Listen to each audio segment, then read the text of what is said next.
ব্রেকআপের পর আমি যেভাবে নিজেকে ঠিক করলাম তা আজকে আপনাদের সাথে শেয়ার করব। আমার সম্পর্ক ছিল 3 বছর। 3 বছরের কিছুদিন পরেই আমাদের ব্রেকআপ হয়ে যায়, আর ওটা ছিল আমার প্রথমই ভালোবাসা। তার সাথে ব্রেকআপ হওয়ার পর আমি আর নতুন করে কোনো সম্পর্কতে জড়াইনি। আর আমি জানতে পারলাম যার সাথে আমি রিলেশন করেছি সে কিছুদিন পরেই নতুন আরেকটি সম্পর্কতে জড়িয়ে পড়েছে। এই কথাটা যখন আমি জানতে পেরেছি তখন আমি অনেক ভেঙে পড়েছিলাম। তখন কিছু বলতে পারছিলাম না, বাড়ি ভর্তি মানুষ ছিল, আমার চোখে পুরো পানি টলটল করছিল। মুখ হাত দিয়ে চাপ দিয়ে ধরে বাথরুমে চলে গিয়েছি, সেখানে গিয়ে অনেক কান্না করলাম। কিছুদিন হয়ে গেল, এখনো তাকে ভুলতে পারলাম না। আমি প্রায় সময় একা একাই থাকতাম, তার কথা ভাবতাম, তার স্মৃতিগুলো মনে করতাম। তাকে আমি কিছুতেই ভুলতে পারছি না। তারপর মনে মনে ভাবতে লাগলাম একা একা এখন থেকে আর থাকবো না, যত পারে আমি মানুষের সাথে থাকবো।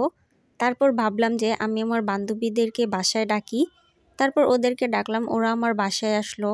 ওদের সাথে আমি সময় পার করি, আমার অনেক ভালো লেগেছে।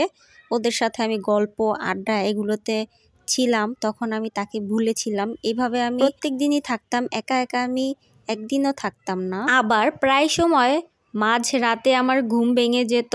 তারপর তার কথা আবার ভাবতে লাগলাম, তাকে আবার মনে করতে লাগলাম। একদিন ভাবলাম যে আমি কয়েকটা কঠিন গেমস নামাই। তারপর আমি আমার ভাবনা অনুযায়ী কয়েকটা গেমস নামিয়েছি, আর ওই গেমসগুলো আমি খেলেছি। আর ওই গেমসগুলো খেলে আমার কাছে অনেক বেশি ভালো লেগেছে। আমি আবার মাঝে মাঝে ফানি ভিডিও দেখতাম, তারপর আমার বান্ধবীদের সাথে ঘুরতে যেতাম, তারপর তাদের সাথে আমি আড্ডা দিতাম, তাদের সাথে আমি অনেক মজা করতাম। যখনই আমার প্রাক্তনের কথা মনে পড়তো সঙ্গে সঙ্গে আমার মনটাকে ঘুরিয়ে ফেলতাম, মনটাকে ঘুরিয়ে অন্য একটা কাজের ব্যস্ততা দেখাতাম। আর তারপর তার কথা আমি ভুলে যেতাম আস্তে আস্তে। এমন করে আমার দিনগুলো পার করছি আমি। আর তখন তার সাথে আমার কোনো যোগাযোগই ছিল না। আমি ফেসবুক, হোয়াটসঅ্যাপ, তারপর তার ফোন নাম্বার সব কিছু আমি ডিলিট করে দিয়েছি। কারণ এগুলো দেখলে তাকে আবার মেসেজ করতে ইচ্ছে করবে, কল করতে ইচ্ছে করবে, তাই আমি সব কিছু আগে থেকে ডিলিট করে দিয়েছি। আর আমি মনে মনে চাইতাম যে সে যাতে কখনোই আমার চোখের সামনে না পড়ে, রাস্তা দিয়ে হেঁটে গেলেও যাতে আমি তাকে কখনোই না দেখি।